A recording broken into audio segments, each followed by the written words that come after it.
Welcome to Northlandia, a place to bring your curiosity because here you'll find curiosities. I'm Wyatt Buckner with the Duluth News Tribune, and I will be your guide as we discover the unique and fascinating stories here in the Northland. Here we celebrate the region's distinctive people, places, and history. In this episode, we look into how Ashland became the historic mural capital of Wisconsin. Let's venture forth into Northlandia. To tell us about these murals populating the city of Ashland, I'm joined once again by reporter Teri Cadeau. Teri, welcome back now for episode 31 of the podcast. 2 in a row. What is this? Yeah, I got a twofer out of you now. This is fantastic. I'm glad to be back. Mm-hmm. So, Teri, normally the first question I ask in each episode is, how did you find the story? But this time, I'm actually the one to blame for this topic because I added it to our list of story ideas along with a few others, and you just happened to see it. And although it was my suggestion, I'm fairly certain that this is not the first time you've heard of these murals or encountered them. No, it is not. I took a trip down to Ashland with a friend back in 2014, I want to say now. It was about 9 years ago that we went down there for mural days. They had a car show and a mural festival, and they did tours of the murals on a bus or a trolley that was turned into a bus. And it was really a fun time. So once I saw the idea, I was like, oh yeah, I remember that. That was really fun. I would love to learn more about those. Mm-hmm. Yeah, I think I'd first encountered them when I started working in news when I started working as a photographer in news back in 2019 at KBGR, when I'd go do stories in Ashland. You know, you drive around Ashland, you just see the murals just hanging about everywhere. You're like, oh, what's that about? What's that about? It wasn't until later that year where part of the station's Great Summer Getaway, where we did a story about the murals and we rode a trolley and stuff and got a little more information about the murals. But that was, honestly, 2019 feels so long ago. Where it kind of... My reference was to 2014. I know, but it's right before COVID, though. And so, Yeah, that's true. COVID years, feels like a decade in itself. At least everything right before COVID feels like a decade ago. Mine was almost exactly a decade. Anyway. Oh, my gosh. So, now you've already known about the story before. This is kind of like the reminder of, that story exists. That would be a good story. That's a good fit for Northlandia is what the reminder was. It was like, yes, there's a story there, for sure. Mm-hmm. So, as we've already kind of indirectly established, they've been around for a while now. It's not like these new murals have just now suddenly popped up. 1998 was the year that they did the very first one. Yeah. It was for the Wisconsin, I'm going to say this word, it's going to be interesting. We're going to get through it. Ready? Sesquicentennial celebration. Sesquicentennial. So they were doing art grants to celebrate Wisconsin's sesquicentennial, and they received one in Ashland, and they were like, well, we want to make a mural then. That's what we're going to do to celebrate. And which mural was that? Yeah, so the very first one was on Sue Prentice Martinson's building, and it was featured the Ashland National Bank and the founder of Ashland. So that was the very first one. It was a 40-foot tall mural, which is the tallest they'd ever done now in the many years that they've done 21 murals since. Wow. Well, 21 historic murals. There's a couple other murals that are not the historic ones, but these are strictly the historic murals. What's the difference between the historic and non-historic? Is it just the amount of research that goes into them? Because they go through and they dove into records, and they got submitted photos of the different people, places, and things that work in industries and had history. So when you see a face on one of those murals, it's a face of someone who was in Ashland, 99% of the time. Mm-hmm. So when you were actually now pursuing the story, you actually got to talk with the artists involved, correct? Yeah, I called both of the muralists who were responsible for all of these murals that were created. It started, Kelly Meredith was the artist who was hired to create that very first mural, and she needed volunteers in order to make it happen. And because it was her building that they were putting it on, Sue Prentice Martinson was like, I would love to volunteer. I have an art background. I'd really like to do this. And I got to say, even Kelly Meredith, this was her third mural ever. She did one with her students, and she did another one on her own building, so kind of lower stakes. And then this was her third one ever, and she was like, well, they've hired me. I guess I'm going to do this. All right. And so she started working with Sue, and they found that they worked well together as well as the plenty of other volunteers who worked on some of the other spots. And they especially worked well together up on the scaffolding, because a lot of the volunteers didn't like climbing, give me 40-foot tall mural. That's pretty high up that you're working and working your way down. Because they did that one directly on the bricks of that building, which is not always the way they've done it. Not all of the murals are that way. They've discovered that brick and paint, sometimes paint peels, brick peels. It's a thing. So but that one they did directly on the brick, and it took a lot of time. And when they were done, they found that people in Ashland kind of had a hankering for more of those. They wanted more murals. They thought it was a good way to get people into the town and looking around it, rather than just driving straight through to Bayfield or somewhere. Mm-hmm.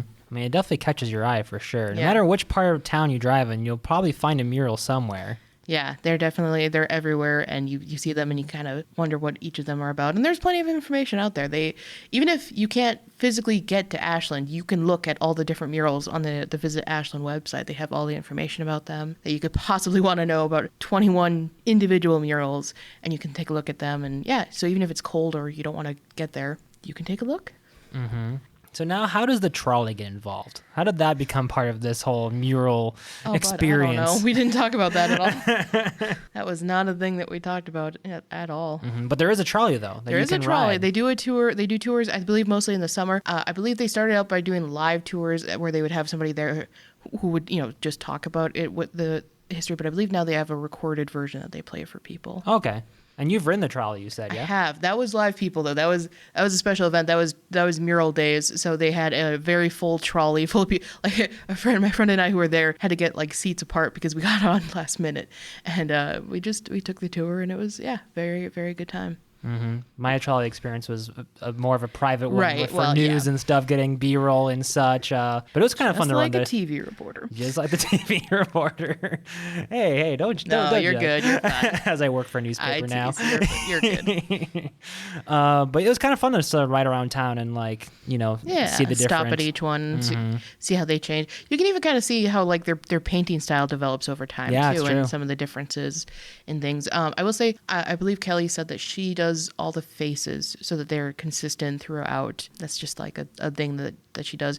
And they also were very careful about making sure that they have good sealant on these murals, which came up very recently because over the summer they had their first case of like vandalism where somebody had drawn a black some sort of symbol on the ore boats or dock paint mural, and so they were able to go down there and they used some different things, and they were able to get it off within like 3 or 4 hours. They got it all cleaned up. So it was it was good.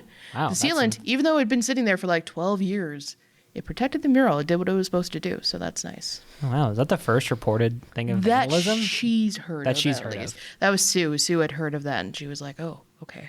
If that's true, that's kind of impressive that after so many years now that... I don't want to give anyone ideas, though. So. Oh, that's true. I mean, we're definitely not encouraging vandalism here. No vandalism, okay? Don't do it. But impressive that even though they sealed that painting like over a decade ago, it stood the test of time. And I said I believe they also have painted a lot of them on panels now, so they can be moved in case buildings are being changed or moved around or whatever. So that's really nice, because that's one of the downfalls of murals is, of course, they're somewhat permanent, but when you do them on panels and you put them up, you can work on them all year long, so you're not trying to pray for good weather. Right. And then also you can move them in case they need to go somewhere else. Or, if the building needs to be condemned for whatever reason. That's what I'm saying. Buildings age and stuff. Things happen, I didn't want to use the word condemned. That's why I just said, in case they need to anything go away. Yeah, anything that could happen to them, I mean, very, very weird side note, but I had a friend of mine who in college did a mural on a dormitory wall, because there was themes in that dormitory that had all different kinds of like themes to each floor. And so it was a Disney princess floor, and she added a Tiana mural to it, a new mural, and decided over the summer to paint the dorms.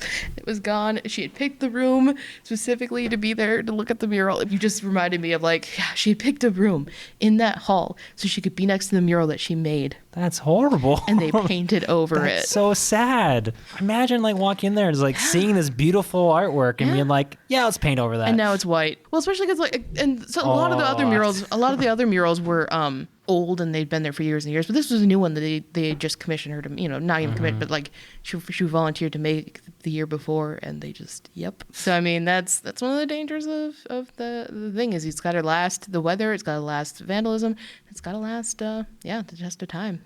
And somehow they have, like Yeah. 23 years later. Yeah. Oh, over at 25, 1998. Yeah, it's 25th Yeah, you're anniversary, I believe. My brain's broken. It's all right. It's okay. Here I Pandemic. thought I was doing the math right in my head with like, oh, it's 2023, 98. It's 23. No. Nope. Lost about 2 years in there, which, pandemic. So, So in your article, you got to talk a little bit more about kind of their artistic journey and like where they end up now. so now Sue Prentice Martinson has retired from making murals. She's a little bit up there. I believe she's 74. So she was like, it's time to be done and pass it on to the next generation if they want to keep going. Kelly Meredith, on the other hand, is still making murals, and she doesn't even advertise it because she gets enough business as it is with just word of mouth and people seeing her murals and being like, oh, we would like one of those for our city, So she's still going, still doing the thing. She's done some in the area. If you go up to Virginia, you'll see a lot of both of their work around the city as well. If you go a bunch of other places, I think Butternut was one of them. Butternut is one, and then I believe there's another one that the name is not coming to my head. Anyway, a lot of different cities have their painting murals. So if you see one and you're like, that kind of looks like the ones in Ashland, there's a good chance that there's a connection. So they've expanded outwards Yeah, from Ashland. for sure.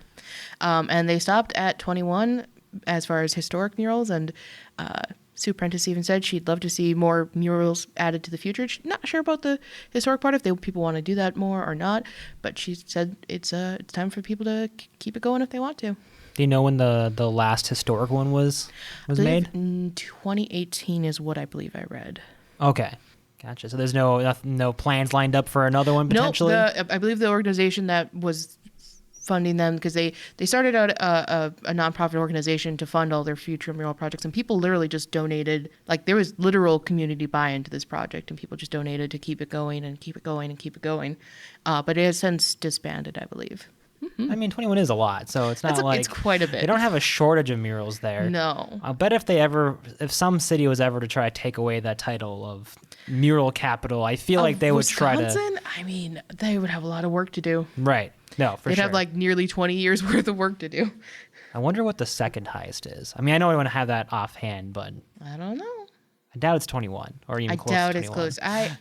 Maybe in the teens, but I kind of have my doubts. I don't know. Hard to say. Specifically historic murals. Exactly. That's the distinction. That's part of why they put that as And they've had that title since 2005. So within just a couple of years of them starting the project, they're like, oh, all right.